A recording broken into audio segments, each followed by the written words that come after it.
You will be working for local farmers. Agricultural labor. You'll be paid 80 cents a day. May 15th, 1944. Camp Alona, Iowa. Lieutenant General Baron Albrecht von Falkenhayn stepped off the train into air so thick with humidity he could barely breathe. He'd been traveling for 6 weeks, from the sand-blasted ruins of North Africa to Norfolk Naval Base, and then to here, the middle of nowhere. The camp sprawled across prairie land that stretched beyond sight. No mountains, no forests, just endless corn. An American officer with a Midwest drawl read names from a clipboard. His voice carried across the processing yard where 300 Afrika Korps veterans stood in the blazing sun. You'll be working for local farmers. Agricultural labor. You'll be paid 80 cents a day. He paused, scanning his list. Von Falkenhayn, you're going to the Zimmermann farm. Von Falkenhayn froze, his throat constricted. Zimmermann, the officer continued, oblivious. Schulze, you're with the Hoffmans. Bieber, the Schmidts need help with corn harvest. Braun, you're headed to the Becker place. The Germans exchanged glances. These weren't American names. These were their names. The names from their villages, from their graveyards, from their military rosters. Did he just say, I'm working for someone named Hoffman? Private First Class, Klaus Schulze whispered to von Falkenhayn. My mother was a Hoffman. They'd done the arithmetic on the Atlantic crossing. 6 weeks in the bowels of Liberty ships, calculating numbers to pass the time. 6 million Germans had immigrated to America between 1,820 and 1,920. 6 million, that's twice the population of Berlin. The entire kingdom of Saxony, lifted and transplanted across an ocean. The Nazi propaganda machine had told them these immigrants were suffering, enslaved by Jewish bankers, starving in urban ghettos, begging to return to the Reich. Goebbels himself had broadcasted, Our racial brothers in America cry out for liberation. But now the train that took them from camp to the farms showed something else. Every mailbox they passed bore witness to a different truth. Schneider, Becker, Wagner, Kaufmann, Klein, Gross. Each name a small betrayal of everything they'd been told. May 16th, 1944. Hancock County, Iowa. 6:00 inches the morning. Albrecht von Falkenhayn stood at the edge of the Zimmermann property. He couldn't see where it ended. The cornrows vanished into morning mist. A red barn larger than any building in his village rose from the landscape like a cathedral. Otto Zimmermann walked out of a house with electric lights blazing in every window, even at dawn, even in peacetime. Such casual waste of power. Zimmermann was tall, broad-shouldered, wearing denim overalls that would cost a month's wages in Germany. 6th-generation American. Though von Falkenhayn didn't know this yet, his great-great-grandfather left Bavaria in 1843, the same year von Falkenhayn's family almost starved in the same region. Zimmermann spoke English with a Midwest drawl. You must be von Falkenhayn. Heard you boys were coming. Then, almost as an afterthought, he added, Deutsch. Do you understand German? The words were accented, Americanized, syllables softened by generations of English. But they were German, unmistakably German. Von Falkenhayn nodded, unable to speak. Zimmermann switched to German, rusty but functional. My grandmother insisted we learn, said we should know where we came from, even if we're never going back. The tour that followed broke von Falkenhayn's understanding of the world. Otto Zimmermann owned 640 acres. In Germany, anyone with 100 acres was aristocracy. The Junkers who run Prussia average 500 acres. Zimmermann, a descendant of Bavarian peasants, exceeded them all. He owned 2 John Deere tractors. Von Falkenhayn had seen exactly 3 tractors in his entire life. All of them belonged to the Wehrmacht. He owned a combine harvester that cost $2,000. That's more than most German families see in a lifetime. He owned a 1942 Ford truck. Despite the war, despite rationing, a civilian with a private truck. He had electricity throughout his house. Not just one bulb per room, but multiple fixtures, electric outlets everywhere. An electric refrigerator humming in the kitchen. An electric range for cooking. A Zenith radio in polished walnut. A telephone mounted on the wall. Indoor plumbing with hot water. Turn a handle and hot water flows. No heating required. No hauling from wells. The breakfast, Mrs. Zimmermann served could feed von Falkenhayn's family for 3 days. Eggs, 6 of them just for him. Bacon strips piled like timber. Toast from store-bought white bread, slathered with butter. Real butter, not margarine, not turnip spread. Butter. Orange juice in a tall glass. Coffee with cream and sugar. Both cream and sugar, as if rationing never existed. "My boys are fighting in Italy," Zimmermann said, pouring more coffee from an endless pot. 3 sons, maybe against your friends. Strange world. He said it without hatred, without anger, just fact. His sons were killing Germans while he fed Germans. "Your family?" Von Falkenhayn finally managed. "Bad harvest, no future there. My great-great-great-grandfather walked from Munich to Hamburg, sold everything for ship passage, arrived with $17. And now," Zimmermann looked out his window at the endless fields. "Now I gross about $12,000 a year. Good year, maybe $15,000. Von Falkenhayn couldn't process the number. A German factory worker makes 2,000 Reichsmarks annually. Maybe if he's lucky. If there's work. If the factory hasn't been bombed." The pantry tour came next. Mrs. Zimmermann, born Catherine Müller, opened door after door. Shelves stacked to the ceiling. Home canning. Hundreds of jars. Tomatoes, green beans, corn, peaches, pears, apple butter. Store-bought goods, coffee, sugar, flour in 50-pound sacks, cases of Coca-Cola. "We could eat for a year without leaving the farm," she said simply. In Hamburg, von Falkenhayn's mother queued 4 hours for a loaf of black bread. The numbers across America were staggering. By 1940, Wisconsin was 40% German-American. Milwaukee, nearly 70%. The city had German newspapers, German theaters, German beer gardens, until the First War made it unpatriotic. Now they were just American newspapers, American theaters, American bars. But the names remained. Schlitz, Pabst, Blatz. Minnesota had 162 towns with German names. New Ulm, New Munich, Hamburg, Berlin, Cologne. Germans who fled the old country and then rebuilt it piece by piece, name by name in the prairie. In Texas, there was a dialect called Texas German, spoken by 100,000 people. Germans who arrived in the 1,842nd and created their own world in the hill country. At Camp Hearn, Texas, Feldwebel Klaus Fischer was assigned to work in a town called New Braunfels. Braunfels like the castle on the Lahn River. But new. Everything in America is new.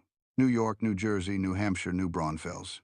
The founder, Prince Karl of Solms-Braunfels, who brought 7,000 Germans to Texas in 1845. Not fleeing poverty. He was aristocracy fleeing the future he saw coming. The wars, the nationalism, the blood that would soak European soil for the next century. These Germans turned Texans now own cattle ranches spanning thousands of acres, cotton gins processing millions of pounds, oil derricks pumping black gold, general stores serving communities, banks holding mortgages.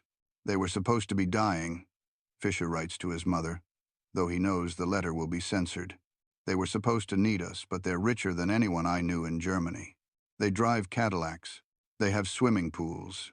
Swimming pools, mother, for recreation. June 1944. Reading, Pennsylvania. 300 prisoners of war arrived at Reading Army Airfield. Reading is 90%. Pennsylvania, Dutch, not Dutch at all. Deutsch, German, corrupted by American tongues into Dutch. The POWs were processed by Sergeant Klein Schmidt, whose grandfather left Westphalia in 1882. Corporal Dietrich, whose family fled the Kulturkampf. Private Albrecht, third-generation American, who speaks no German, but whose name echoes through Prussian history. All American soldiers, all with German surnames, all fighting against Germany. Gefreiter Wilhelm Braun couldn't comprehend it. These are Volksgenossen, racial comrades in Nazi ideology. They should be allies. The blood should call to blood. Instead, Sergeant Klein-Schmidt's son was flying B-17 seconds over Berlin. Corporal Dietrich's brother commanded a tank destroyer in France. Private Albrecht's cousin died at Anzio fighting Germans. The Pennsylvania countryside was a mirror world. The hex signs on barns, Germanic folk art. The foods, scrapple, sauerkraut, pretzel. The names, Yoder, Groth, Weaver, anglicized from Weber, Snyder, from Schneider. At the Yoder farm where Braun worked, dinner conversation flowed between English and Pennsylvania German. The dialect was 300 years old, frozen in time, carrying words that no longer exist in modern German. Mr. Yoder's grandfather arrived in 1820, owned nothing. Now the family had 400 acres, 60 head of cattle, modern milking equipment, 2 cars. Harvard. The Yoders, who would have been serfs in Germany, have a son at Harvard. Why didn't your grandfather stay? Braun asked. Stay for what? Yoder responded. To be drafted into someone's army. To die for some prince. Here, we choose our own wars. The irony cut deep. America was fighting a war it chose. Germany was fighting a war one man chose. Sunday, July 9th. 1944. St. John's Lutheran Church, Missouri. 25 prisoners of war were permitted to attend church. The congregation was 100% German-American. The service alternated between English and German. The hymnal was bilingual. The stained glass windows were made in Munich in 1887. They sang Ein feste Burg ist unser Gott, a mighty fortress is our God. Martin Luther's hymn, in German in America, while American bombs fell on German cities. POW Gefreiter Meissner sat between Frau Steinberg, whose grandfather left Prussia in 1852, and Herr Koch, whose son was in the Pacific, fighting Japanese, who were allied with Germans. The congregation sang with fervor. These were not people who abandoned their heritage. They brought it with them, preserved it, transformed it. The sermon was about forgiveness. The pastor, Reverend Dietrich, lost a nephew in Italy to German artillery. He preached forgiveness while his nephew's gold star hung in the church window. After church, the congregation served lunch in the basement. Real coffee percolated in 3 large urns. Tables groaned under the weight of food. White bread and pumpernickel, butter and jam, ham and roast beef, potato salad, German style, coleslaw, 3 kinds of pie. Frau Steinberg told Meissner about her family. My grandfather left because there was no future in Germany, only wars and hunger. Here we found peace. My father never held a gun. My husband never held a gun. My sons, she paused. My sons hold guns now, but they chose to for America, not for a king or Kaiser or Führer. Meissner writes that night, everything we were told was backwards. The Germans who left found paradise. We who stayed found hell. They kept what was good about being German, the work ethic, the craftsmanship, the music, the food. They discarded what was poison. The militarism, the obedience, the hatred. August 1944. Harvest season across the American Midwest. 30,000 German POWs worked on German-American farms. The irony was overwhelming. Schmidts guarding Schmidts, Millers feeding Millers, Wagners supervising Wagners, the same names on both sides of the barbed wire. Except one side chose democracy and the other chose dictatorship. Private Hans Bauer worked for Emil Bauer, no relation, in Nebraska. Emil owned 1,000 acres of corn. His great-grandfather left Bavaria with nothing but strong hands and a willingness to work. The machinery was revelation. John Deere tractors that did the work of 50 men. International harvester combines that could clear a field in hours, not weeks. Mechanized corn pickers that stripped ears faster than human hands could follow. Automated milking systems that processed hundreds of gallons. In Germany, Hans told Emil, we still harvest with scythes. Some villages still use oxen. We did too, Emil responded. 40 years ago. But here, progress is profitable. In Germany, tradition is law. Emil's 3 sons were in uniform. 1 in Europe, 2 in the Pacific. Their photos sat on the mantel in dress uniforms. They volunteered, Emil says, the day after Pearl Harbor. Didn't wait for the draft. To fight Germany, to fight tyranny, there's a difference. Emil showed Hans letters from his son in Europe. Censored, but readable. The son was with Patton's Third Army, racing across France, killing Germans. Does it hurt? Hans asks. Your German son killing Germans? My American son, Emil corrected. And yes, but it would hurt more if the Nazis won. My grandfather left Germany to escape men like Hitler. Turns out Hitler followed us here anyway, so we'll finish it here. September 3rd, 1944. Fort McCoy, Wisconsin. A POW named Friedrich Müller refused to work. He screamed at farmer Johann Müller, "Race traitor, you abandoned your folk. You polluted your blood with mongrels." Müller, whose family left Hesse in 1847, set down his coffee. He was 60 years old. Built like the barn he raised with his own hands. In accented German, slow and deliberate, he responded, "My grandfather left because Germans were starving. Here, I feed Americans, Germans, English, Polish, Irish, even," he paused, "idiots like you." Müller's farm produced 50,000 gallons of milk per year, 10,000 bushels of corn, 500 hogs.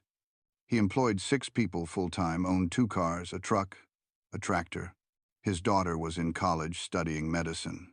His son designed bombers for Boeing. Your Führer promised you all this, Müller continued. But you had to steal it from others. We just worked for it. Took us 3 generations. No stealing required. The camp commander transferred Friedrich to another farm, the Schulze farm, another German name, another successful American, another crack in the Nazi worldview. October 1944. Letters home. Private Kurt Wagner writes to his mother in bombed-out Hamburg.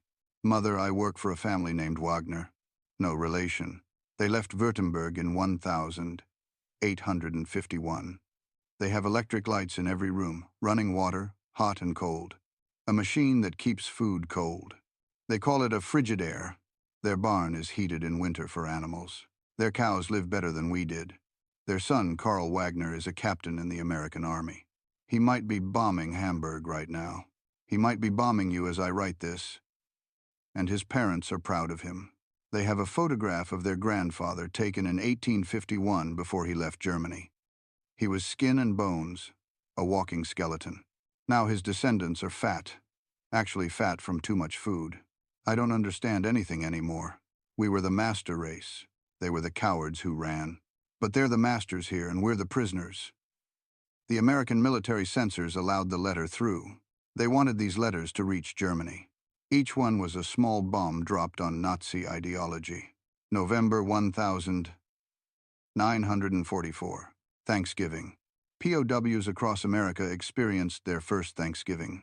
The German-American families invited them to dinner. It was surreal. Enemies and cousins at the same table.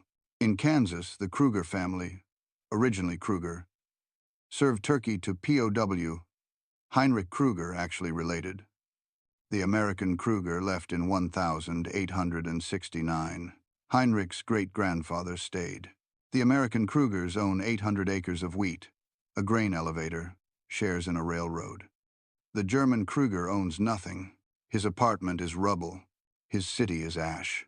We could have been you, American Kruger says, if great-grandfather had stayed.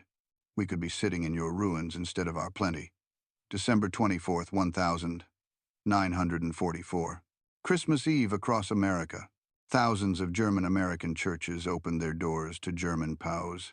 From Pennsylvania to Texas, from Wisconsin to Missouri, enemies worshipped together. They sang Stille Nacht, Silent Night, written in Austria, translated to English, now sung in both languages simultaneously. German POWs and German Americans, their voices merging, in Fredericksburg, Texas. Founded by Germans in 1846, POWs ate Christmas dinner with German-American families. The irony was sharp. Fredericksburg was named for Prince Frederick of Prussia. These Texas Germans rejected Prussia, but kept the name, rejected the authority, but kept the culture. The menu was schizophrenic. Roasted goose, like home. Sauerkraut, like home. Stalin bread, like home. But also cranberries. American. Sweet potatoes, with marshmallows. Incomprehensibly American. Pecan pie. Texas through and through. Pau Heinrich Roth sat at the Hoffman table. 3 Hoffman sons in uniform. Their photos watching from the mantel, 1 in the Pacific, 2 in Europe, all killing for America. Frau Hoffman served 3rd helpings. 4th helpings. Forced food like a Jewish grandmother. Eat, eat, she said in German. You're too thin. In Germany, there were no first helpings. The official ration was 1,200 calories. Here, 1 meal exceeded a week's allowance. Why did your family leave Germany? Roth asked between bites. To be free, she said simply. Free to succeed, free to fail, free to be left alone. January 1945. The mathematics became undeniable. German Americans made up 15% of the U.S. population, 23 million people. They contributed 20% of American soldiers. 1 in 5 Americans killing Germans was of German descent. Dwight Eisenhower, German ancestry, his family name was Eisenhower before Anglicization, commanded all Allied forces. Chester Nimitz, German ancestry. His grandfather left Germany to avoid military conscription, commanded the Pacific Fleet. Henry Kaiser, German ancestry, built Liberty ships in 4 days, 4 days from keel to launch. The German U-boat couldn't sink them fast enough.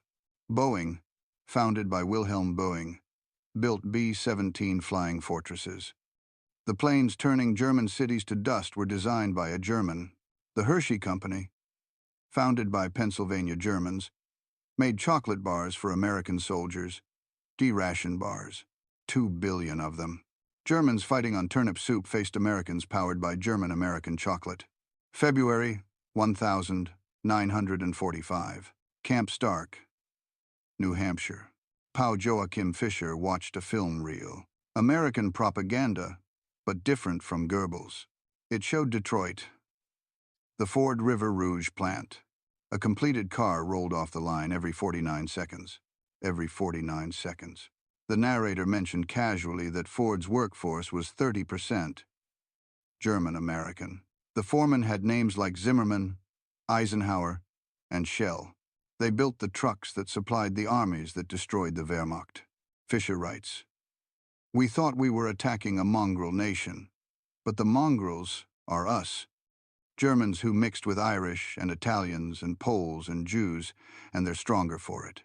We kept our blood pure and grew weak. They mixed theirs and grew mighty."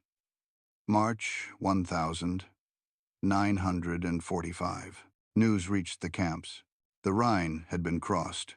The Ruhr was surrounded. German cities were falling daily. The POWs listened to American radio, free of propaganda. Walter Winchell, Edward Murrow, telling the truth about Germany's collapse. At the Becker farm in Iowa, POW Ludwig Hoffman helped with spring planting. The Beckers were planting 1,000 acres of corn. The seed alone cost more than most Germans would see in a lifetime. "What will you do after the war?" Becker asks. "If there's anything left," Hoffman responds, "rebuild. You could stay," Becker says. "Apply for immigration. Lots of POWs are planning to." It was true. Thousands of prisoners of war were falling in love with America. Not romantically, practically. They saw what Germany could have been. What Germans can accomplish with democracy and freedom and peace. April 1945. Roosevelt dies. Hitler lives. The universe seemed inverted. German POWs stood at attention as American flags flew at half-mast. They were saluting the man their Führer called the paralytic Jew lover. German-American guards cried openly. These descendants of Bavaria and Prussia and Saxony mourned an American president like a father. 2 weeks later, the camps exploded with impossible news. Hitler is dead. In the barracks, arguments raged, suicide or murder, hero or coward. But at the German-American farms, there was no debate. Good riddance, says farmer Otto Zimmermann. Should have happened in 1933. Would have saved everyone trouble. May 8, 1945. VE Day. Victory in Europe. The German POWs were no longer prisoners of a nation at war with Germany. They were prisoners of a nation rebuilding Germany. At German-American farms across the Midwest, the scenes were surreal. The Schmidts celebrated defeating Germany. The Müllers toasted Germany's surrender. The Hoffmans thanked God that Germany lost. POW Wilhelm Braun asked his host, farmer Johann Bieber, "How can you celebrate defeating your own people?" "Germans aren't my people," Bieber responded. "Americans are my people. Some of them happen to be named Schmidt." Summer 1945. Re-education began in earnest. The POWs were shown concentration camp footage. Buchenwald, Dachau, Bergen-Belsen. Many refused to believe, claiming it was Hollywood tricks. But the German Americans believed. They recognized the places. Some had relatives who died there. In Wisconsin, farmer Mueller told POW Friedrich, "My cousin wrote from Munich in 1938. Said terrible things were happening. We tried to bring him here. State Department said no. He disappeared in 1941. Now I know where." The German Americans became the bridge. They were trusted because they were German. They were believed because they were successful. They were proof that Germans can thrive without fascism. September 1945. Japan surrendered. The war was over. But 300,000 German POWs remained in America. Labor shortages kept them here. They continued working farms, building roads, harvesting crops. The Zimmermann farm in Iowa.